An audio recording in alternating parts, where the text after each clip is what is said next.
Happy Valentine's Day! Kayo ba ay membro sa Kamsawe? Ayaw pagmukmuker. Let's do the aura. So first is foundation. Imuhang face dash. Para ikaw, maraming pinagdaanan.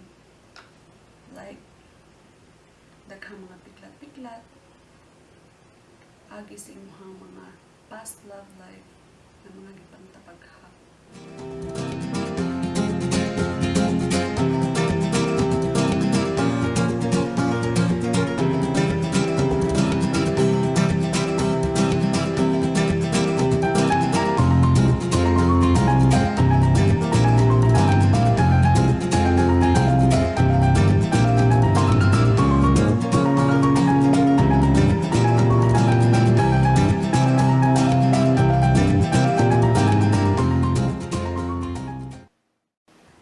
Next is concealer.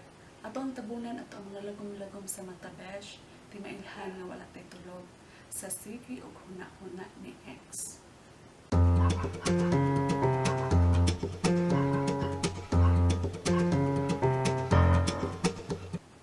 Para dili kawala ang ato ang foundation ug ato ang concealer, atong iset og powder. Dili parihan ni X naka-yes. Sunod besh is kilay. Dapat kilay is on point. Hait kaayo, mura og sanggot na pwede igulgol nimo sa liog ni X.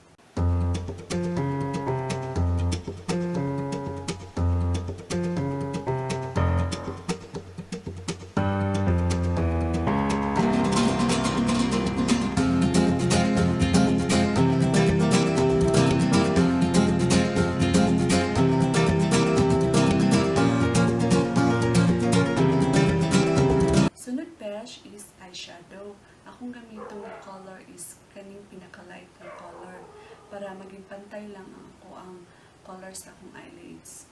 Diba dapat pantay ang pag-ibig?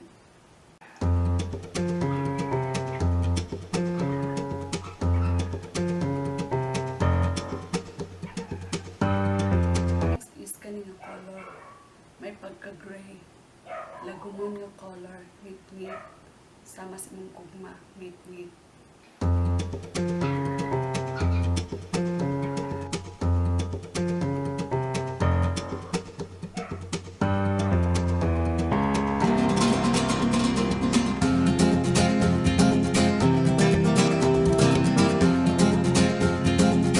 Akong butangan o hayag. Akong butangan ani nga color.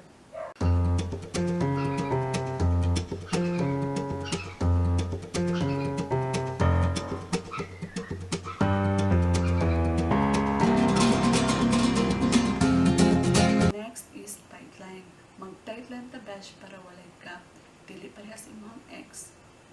Dako kay gap. So, imo pumbuta nga gray imong lower lash line. So, dapat besh atong eyeliner is on fleck. Balitalinis diri.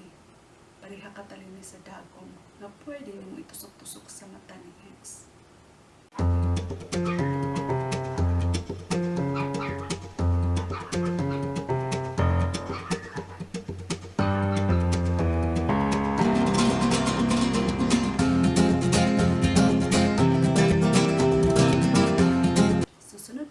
Earlier lashes, dapat nakaluhod imong pilo.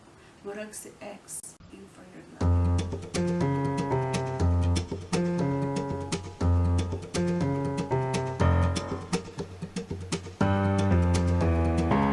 Sunod besh is mascara para pabaga sa imong lashes. Pareha kabaga sa naong si X.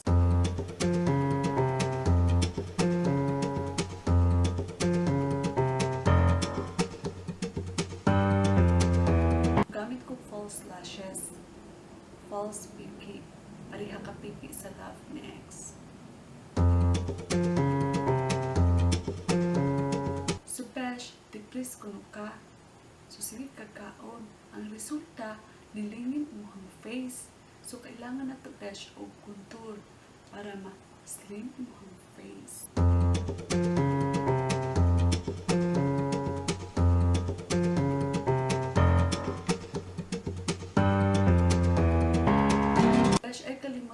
sad ug apil sa inyong ilong. Kay basig mao nay usa hinungdan nga gibiyaan ka ni ex.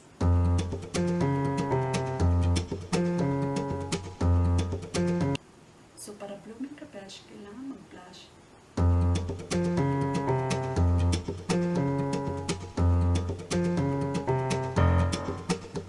So finally, ang pinaka-last blush is lipstick. Mao ni pinaka-importante ang magdalang aura sa imong face.